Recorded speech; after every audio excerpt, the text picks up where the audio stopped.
నమస్తే, welcome to meta news. ముందుగా ఈ వీడియోని లైక్ చేయండి, షేర్ చేయండి. మరిన్ని ఇంట్రెస్టింగ్ పొలిటికల్ అప్డేట్స్ కోసం మెటా న్యూస్ని సబ్స్క్రైబ్ చేయండి. ఇక మ్యాటర్లోకి వస్తే, తిరుమలలో సమూల మార్పుల దిశగా టీటీడీ నూతన పాలకవర్గం కీలక నిర్ణయాలు తీసుకుంటుంది. సంస్కరణలకు కొత్త బోర్డు చాలా సీరియస్గా ప్రయత్నాలు చేస్తుంది. సామాన్యులకు శ్రీవారి దర్శనం సులభతరం చేస్తూనే గతంలో వచ్చిన ఫిర్యాదుల పరిష్కారానికి చర్యలు తీసుకుంటుంది. అదే సమయంలో తిరుమలలో అన్యమతస్తుల్ని ఏరివేసేందుకు కూడా రంగం సిద్ధమైంది. హిందూయేతరుల కొలువుల్లో కొనసాగేందుకు వీలు లేని స్వయం ప్రతిపత్తి గల ఆధ్యాత్మిక సంస్థ తిరుమల తిరుపతి దేవస్థానం. అలాంటి చోట తరచూ అన్యమతాల ప్రచారం వివాదాస్పదంగా మారుతుంది. ఈ క్రమంలోనే తిరుమలలో అన్యమత ప్రచారంపై ఉక్కుపాదం మోపేలా టీటీడీ చర్యలు తీసుకుంటుంది.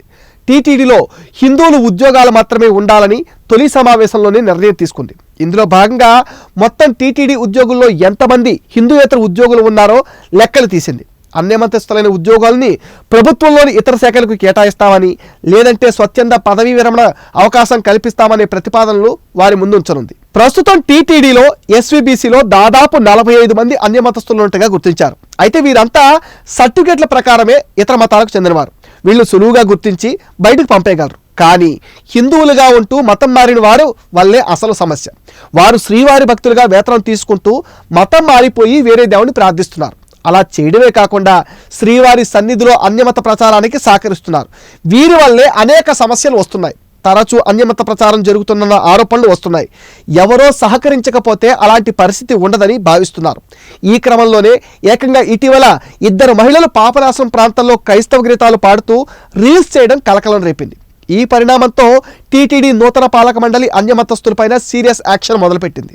గత వైసీపీ ప్రభుత్వంలో చీఫ్ సెక్రటరీగా ఉన్న ఎల్వి సుబ్రహ్మణ్యం ఇలా మతం మారిన వారి, టీటీడీలో ఉద్యోగం చేస్తున్న వారిని పట్టుకునేందుకు ప్రత్యేకంగా ఆపరేషన్ నిర్వహించారు. కేవలం టీటీడీకే వదిలేయకుండా తాను స్వయంగా పలువురు అనుమానం ఉన్న ఉద్యోగుల ఇళ్లకు వెళ్లి పరిశీలించారు. అప్పుడు సంచలన విషయాలు వెలుగులోకి వచ్చాయి.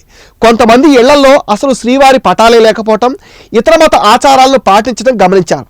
అలాంటి వారిపైన కఠిన చర్యలు తీసుకునే దిశగా నిర్ణయాలు తీసుకుంటున్న సమయంలో అప్పటి సీఎం జగన్ ఆయనను చీఫ్ సెక్రటరీ పోస్ట్ నుంచి తొలగించి ఒక అనామక పదవిలో పడేశారు. దాంతో సమస్య మళ్లీ మొదటికొచ్చింది. గత 5 ఏళ్ల వైసీపీ పాలనలో టీటీడీలో అన్యమత ఉద్యోగులు బాగా పెరిగి ఉంటారని అంచనా వేస్తున్నారు. మత మార్పిళ్లు ఉధృతంగా జరగడమే దీనికి కారణమని భావిస్తున్నారు.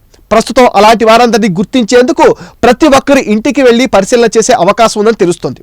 ఇది మెటా న్యూస్ అప్డేట్. ఈ వీడియో పైన మీ విలువైన ఒపీనియన్ని కామెంట్ సెక్షన్లో మెన్షన్ చేయడం మర్చిపోద్దు. మీరు ఇచ్చే కామెంట్స్తో మరిన్ని ఇంట్రెస్టింగ్ వీడియోలు మీకు అందిస్తాం. ఫ్రెండ్స్, మీరు ఇచ్చిన సపోర్ట్తోనే మేము 100K రీచ్ అయ్యాం. మీ సపోర్ట్ని మరింత ఎక్స్టెండ్ చేస్తారని మనస్ఫూర్తిగా ఆశిస్తున్నాం. ఈ వీడియోస్ని లైక్ చేయండి, షేర్ చేయండి అండ్ మెటా న్యూస్ని సపోర్ట్ చేయండి, సబ్స్క్రైబ్ చేయండి.